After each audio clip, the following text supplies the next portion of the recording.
vous allez bien? On va rétablir deux, trois vérités là, parce que là, ça commence à bien faire les menteurs du net. Je vais parler de Black Curly et je vais parler de Bizet là.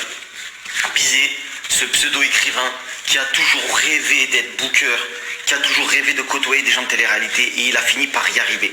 Généralement, les forceurs comme lui, ils y arrivent.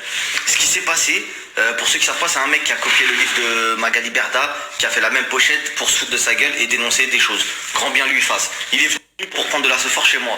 Ouais, Marc, s'il te plaît, tu peux partager mon livre, s'il te plaît, nanani, nanana. En plus, j'ai dit que du bien de toi et ta femme. J'ai dit que c'était la plus grande bouqueuse de France, nanani, nanana. Parce que toi-même, tu te souviens que quand tu venais en soirée, et tu te souviens Astrid, avec la mèche là, Astrid des Anges, qui avait une frange, pardon, celle qui avait la frange. Quand tu as dit à un patron de boîte, je te la ramène, moi tu me donnes juste 50 euros parce qu'en fait je veux juste la côtoyer, je veux juste la voir, je veux juste être dans le VIP avec elle, etc. etc. À la base ton premier métier à toi c'est être groupie. C'est ça ton premier métier, poto. T'es une groupie. Et t'es une groupie qui a évolué comme ça, comme une groupisaire. Je peux te rendre service si tu veux, hein. Ouais. Tu veux que je te fasse ça? Tu veux que je te masse les pieds? Ouais, truc, machin. Toutes les personnes de télé-réalité, elles connaissent des gens comme toi. Parce que c'est comme ça, ma gueule. T'as des haters, t'as des gens qui t'insultent, t'as des gens qui s'en foutent de ta vie, t'as des gens qui t'aiment bien, et t'as des gens comme toi. Il a fait quoi là? Ouais, t'as compris. T'as des gens, ils sont là, en mode esclave. Donc toi, t'as fait l'esclave de certaines personnes de télé-réalité. N'ayons pas peur des mots, et ce n'est pas une insulte, c'est avéré. Par contre, là où t'as été, je vais pas dire malin, mais sournois, et en plus tu fais l'ancien, c'est que t'as volé l'argent des gens de télé-réalité. Ils sont arrivés, ils ont fait des bookings pour toi, t'as pris l'oseille de tout le monde, t'as pris l'oseille d'Amélie et Anaïs, et t'es parti te réfugier au Maroc. C'est vrai ou c'est pas vrai, frère? C'est vrai ou c'est pas vrai? T'as volé l'argent d'Amélie Neten et d'Anaïs Kamizuli, tu t'es barré avec leur oseille au Maroc. C'est une dinguerie. Et en plus, pour couronner le tout, hier t'étais en procès hier. Hier, t'étais en procès pour diffamation. T'étais en procès pour diffamation hier. Dis-le ça dans tes réseaux, dis-le aux gens à qui tu donnes ton livre. Parce que ton livre, il est stylé. Personne dira il n'est pas stylé. Même moi, je suis le premier à dire ton livre, il est stylé. Même si je ne l'ai pas lu. Parce que je sais que tu m'as dit ce qu'il y avait dedans. Le problème de ton livre, c'est qu'il y a du mytho. Il y a quasiment que du mytho. 80% de ce que tu as écrit dans ton livre, c'est des vérités qui t'arrangent. C'est des vérités arrangées. T'as capté ou pas? C'est-à-dire que tu peux sortir des vérités, sauf que t'oublies d'émettre tel point de vue, etc. etc. C'est très facile d'avoir qu'un seul son de cloche et de dire que la musique est belle. Bref, peu importe. T'es qu'un mytho, on t'a démasqué et commence à arrêter de faire ton malin, à dire aux gens, oui, il y a une histoire au Maroc. Parce que si tu veux parler d'histoire au Maroc, mon ami, vaudrait mieux, tu sais quoi, je vais même pas être méchant. Parce que pour ta propre sécurité, c'est mieux que je parle pas. C'est mieux que je parle pas de toi et du Maroc. Et de cette histoire. C'est mieux. Parce qu'en plus, t'as dit à des gens, ouais, appelle telle personne, t'inquiète pas, elle va te dire. Non, parce que si nous, on appelle telle personne et qu'on lui dit ça vient de qui, tu risques vite de plus être à l'aise au Maroc. Donc calme-toi, reste à ta place de groupie qui a volé des gens de télé-réalité et qui a fait un livre comme ça, avec une pochette comme ça. Elle t'a fait une pochette poteau de livre ou sur la tête de Wam. T'as vu, vas-y, bref. On va arrêter de parler de toi, sujet clos.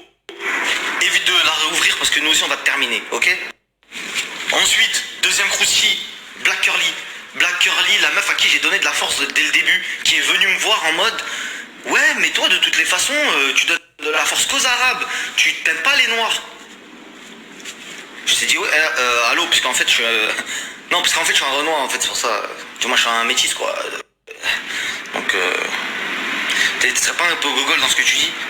Ah ok, non mais moi je croyais que t'étais un arabe. ok, d'accord, ouais. Peu importe en fait, ouais. Et alors, et où le problème? Bah vas-y, donne de la force à ta sœur noire. Je t'ai donné de la force, comme Never. Même si, entre guillemets, tu t'as forcé. T'as forcé, c'est forcé de dire ça. C'est comme si moi je vais voir Omar Sy et je lui dis, eh ben vas-y, si t'es pas contre les blancs, nanana. Bon, il le fera pas parce que c'est pas un gogol. Moi je suis un gogol.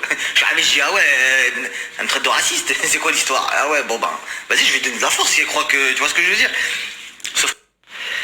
Sauf que le problème, c'est que j'ai donné de la force et je vais mesurer mes mots à une personne tellement mauvaise que je crois que sur Internet, c'est mon plus grand regret. Voilà, si vous voulez faire un article YouTube en disant le plus gros regret de Marc Plata, c'est ça. C'est elle. C'est elle mon plus gros regret. J'ai partagé une meuf. Mais c'est pas possible, frère. C'est pas possible. Tu sais quoi, il y a des trucs qui sont incompatibles. Quand tu dis aux gens, ouais, truc, je vais même pas rentrer dans l'histoire, est-ce que t'es musulmane, t'es pas musulmane, ça me regarde pas. Fais ce que tu veux, fais ce que t'as à faire. Mais quand tu parles à des gens en groupe WhatsApp, déjà, elle a tellement peur, elle s'est mise en groupe WhatsApp avec des gens pour diffamer à mon sujet. J'ai reçu les notes. Il y a des traîtres chez toi, et comme t'as si bien dit, parce que t'es une raciste anti-blanc, tu détestes les blancs. Quand il y a quelqu'un qui t'avait trahi dans ton groupe, t'as dit quoi? Ouais, je pensais que ça allait être une de mes sœurs noires, mais je suis bien content que ce soit pas une de mes sœurs noires, etc., etc. C'est quoi en fait ton délire? Tu veux faire quoi? T'es une grande raciste, ma gueule. Je te le dis, au cas où t'es pas au courant, t'es une grande raciste, et au-dessus de ça, au-dessus du racisme, parce qu'en fait, le racisme, c'est un fait, tu vois, mais il y a quelque chose d'au-dessus, tu vois, d'au-dessus du racisme, c'est la folie, t'es folle. On va parler super clair, t'es folle. À la base, quand on t'a connu, quand moi je t'ai connu en tout cas sur les réseaux, t'étais pas comme ça. T'étais pas si mauvaise. Quand tu parlais, ça faisait rigoler. T'avais un peu de, tu vois, t'avais un peu de bagou, tu sortais de trois trucs mignons, ça passe, tu vois ce que je veux dire? T'étais dans la rigolance. Mais là, c'est quoi ton histoire? Tu commences à rentrer dans quel délire, frère? Il y a des gens, ils ont failli perdre leur enfant, tu commences à dire, ouais, de toute façon, coup monté, de toute façon, moi aussi, si je veux, t'as mis du sérum physio dans tes yeux, t'as commencé à faire la meuf qui pleure, qui imite Jessica en train de pleurer. Mais en fait, c'est quoi ton délire, là? Et je m'en bats les couilles des gens, là, je défends personne, moi. Ils ont qu'à se défendre tout seuls, eux aussi. Tu crois que je suis qui? Je crois que je suis Power Ranger d'internet. Je m'en fous, moi, de ta vie. Par contre, quand tu commences à dire, je vends des... Parce que ça, faut le dire aussi, quand tu as commencé à dire je vends des podcasts. Des podcasts, c'est une petite vidéo audio, un petit audio de ta part où tu dénonces des choses, et ça, faut payer pour ça. Genre, c'est un genre de croussi. C'est le croussi de trucs de machin. Mais poto, t'as dit je vends un podcast où je donne l'identité du DJL. Je sais même pas s'il faut que je continue ce croustillant là sur toi. T'es dangereuse, Nabila, elle a eu peur de toi. Nabila, à la base, elle a peur de personne. Tu vois ce que je veux dire ou pas? Mais de toi, elle a eu peur. Elle a pas eu peur, genre en mode, t'as vu, genre, j'ai peur de te clasher. Que t'as été personne, ma gueule, tu vois. Mais elle s'est dit, elle est détraquée. Elle peut me faire un marabout. On est au courant, toi, t'es dans des histoires. T'as dit que t'allais faire de la sorcellerie sur moi et ma femme, mais vas-y, frère. Vas-y, tu veux que je fasse quoi? Des gens comme toi, tu veux qu'on fasse quoi, frère? À part te signaler à toute patate. T'es dangereuse. Toi, t'es dangereuse de fou. T'es dangereuse de fou. Ne parle plus de moi. Moi, c'est le dernier avertissement que je te donne. T'as vu? Et tu prends comme tu veux parler sur tes réseaux. Moi, je te dis une dernière fois, ne parle plus de moi. Parce que toi, je vais te prendre comme cas pour tout le monde. Et c'est pas parce que oui, t'es une meuf, nana, je m'en fous de ta vie, moi. T'es parti, oui, Vecho, Marc, telle personne, ils ont parlé de moi, je vais porter plainte. Personne n'a parlé de toi, poto. T'es mort dans le film, tu fais 1000 vues. Sauf que le problème, c'est que même tes 1000 vues, elles peuvent faire des dingueries. Je m'en fous. Je m'en fous. Moi, je parle pas, je suis pas un mytho, un truc, un machin. Il y a Nabil qui parle de moi tous les jours, quasi. Il dit certaines vérités, ça j'en viendrai plus tard. Il dit certaines vérités, il dit certains trucs où il sait pas. Moi je sais qu'il sait pas, parce que je sais qu'il y a des personnes qui sont venues le voir pour lui donner des informations, il sait pas tout, etc. Donc il parle avec ce qu'il sait. Donc il est pas dans le mytho, mais il dit pas la vérité. T'as capté ou pas? Mais toi, c'est pas ça, frère. On va pas comparer. J'ai même des notes où... D'ailleurs, en parlant de Nabil, j'ai des notes où tu parles mal de Nabil, je vais même pas les mettre. J'ai des notes où tu parles mal de Nana, tu fais l'ancienne. J'ai des notes où tu parles mal de moi, tu parles mal de Vecho, tu parles mal de pas mal de monde, etc., etc. Arrête de faire l'ancienne. On te prévient une fois, deux fois, trois fois, ça continuera pas comme ça. T'as vu, Nabila Mskina, elle a eu peur parce que t'as commencé à parler de son enfant, etc. Mais t'as vu, je t'explique. Toi qui es mère de famille, reste à ta place. T'as vu, reste à ta place, c'est mieux, c'est un avertissement qu'on te donne. Gentil, t'as vu, on t'a donné de la force et moi je t'ai donné de la force. Les peu de vues que tu fais, c'est moi je te les ai données. Et la plupart des gens à qui j'ai dit, oh, regardez ce qu'elle fait, c'est pas mal, ils sont venus me voir et m'ont dit, hey, poto, t'as vu, t'as partagé une meuf, mais là aujourd'hui elle a fait des bavures, et de bavure en bavure. T'as chaud, tu sais plus quoi dire, tu veux du contenu et tu dis de la merde. Tu fais que de mentir à longueur de journée. Tu mens. T'es une grande menteuse. Donc s'il te plaît, t'as vu, à part mentir et être dans la pure folie quand tu parles sur internet, moi je te le dirai pas deux fois. Si tu gagnes un peu de sous, si tu gagnes un peu de sous, parce que tu fais gagner des pique-niques et tu fais gagner des robes pour grosses, c'est toi qui l'as dit, je fais gagner des robes pour grande taille, pour grosses, je sais pas quoi, nanani, nanana. J'ai rien contre les. Commencez pas à dire oui, mais attends, je comprends pas, et alors elles sont grosses. C'est pas moi, c'est elle. C'est elle qui a dit je fais gagner des robes pour personne obèse, je sais pas quoi. Bon, bref, moi je vais t'expliquer quelque chose. Moi, il n'y aura pas de prochaine fois. Là, je t'ai averti dans les réseaux parce que tu fais la fille qui comprend pas. Et j'ai pas envie de toi que tu commences à bégayer quand les flics ils vont commencer à t'envoyer des vrais papiers, des vrais documents, des plaintes pour diffamation. Tu peux demander à ton pote Bizet, hein. Michael Bizet, tu le connais pas, bah demande-lui là s'il a pas eu son jugement, etc. Et demande-lui là ce qui va arriver avec son vieux livre qui croit qu'il a dit des vérités alors qu'il a beaucoup menti sur les gens. Et maintenant, Internet, là je parle pour tout le monde là. Internet, c'est devenu, on s'en fout de mentir. C'est devenu ça.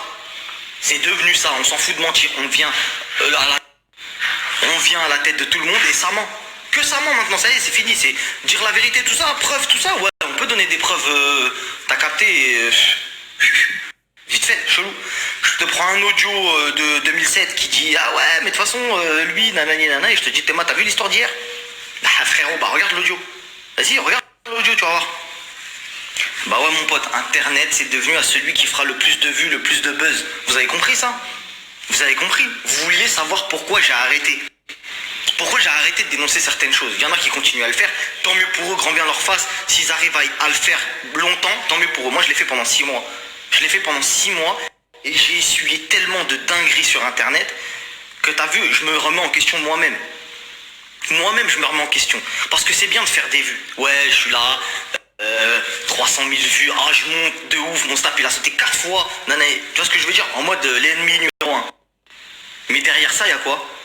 Derrière ça, il y a quoi? Il y a quoi derrière ça? Bah moi je vous l'ai montré là dans Snap, derrière ça, il y a quoi? Alhamdoulilah, je pense être quelqu'un d'équilibré. Je pense. S'il y a des gens qui me voient déséquilibré, tant mieux pour eux. Moi, personnellement, j'essaye de montrer, même à travers mes réseaux comme dans la vraie vie, que j'ai la tête sur les épaules et que je suis pas quelqu'un de fissuré, frère. Tu vois ce que je veux dire? Il y a des gens, poteau, dans la vraie vie, ils sont tarés, frère. J'ai parlé de certaines personnes de télé-réalité dans mon Snap. J'ai reçu des vidéos en retour de mecs, ils sont prêts à en découdre, vidéo à l'appui avec des trucs de ouf dans leur Snap, en train de me dire, poteau, envoie-moi 2000 euros, tu vois ce que je vais lui faire à telle personne. Il habite à côté de chez moi. Tu captes ou pas? Moi, je suis en train de parler. Il y a des gens, frère, et ce que je dis, c'est valable pour eux aussi. Il y a des gens qui sont partis les voir eux pour leur dire quoi Marc, si tu veux je lui fais ça, dinguerie, sale, lui, sa famille, ce que tu veux. C'est ça Internet.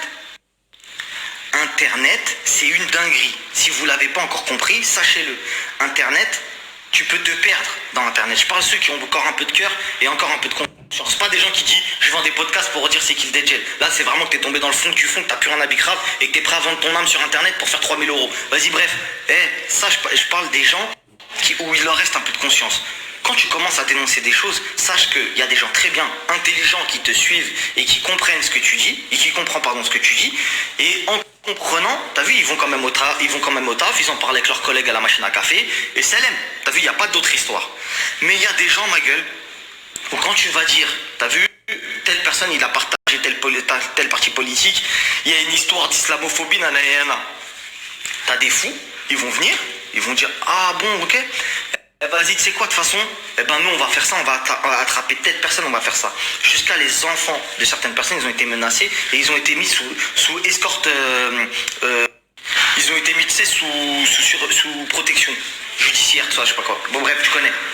Frérot, je préfère dormir et que j'ai pas vu, t'as vu, je fais rien, je suis par terre, je suis mort dans le film. Je préfère que les gens ils pensent que je suis mort dans le film qu'une petite fille qui soit morte en vrai. T'as capté? Et ça, j'espère que c'est une bonne leçon pour tout le monde, tous les mythos du net là, tous les gens qui commencent à s'inventer des vies. Et il y en a beaucoup qui savent et il y en a plein qui savent pas. Il y en a beaucoup qui savent dissocier la vie réelle de la vie des réseaux sociaux. Et il y en a plein qui ne le savent pas. Et au bout d'un moment, la barrière, elle est tellement fine que demain, il peut y avoir des dingueries, la famille. Il peut y avoir des dingueries. Et quand il va y avoir une dinguerie, on va faire comment? Quand il va y avoir une dinguerie, quand il y a quelqu'un qui va se faire... On ne sait pas. Quand il y a quelqu'un qui va se faire dingue, article sur BFM. Ah, t'as vu, ils ont pété les plombs, ces gens. Arrêtez de croire qu'on joue. Les yeux, c'est le reflet de l'âme. Tu sais, c'est des grosses têtes. Et tu vas venir, tu vas parler comme ça. Je parle pas des gens de télé-réalité. Je parle de ceux que moi j'ai parlé.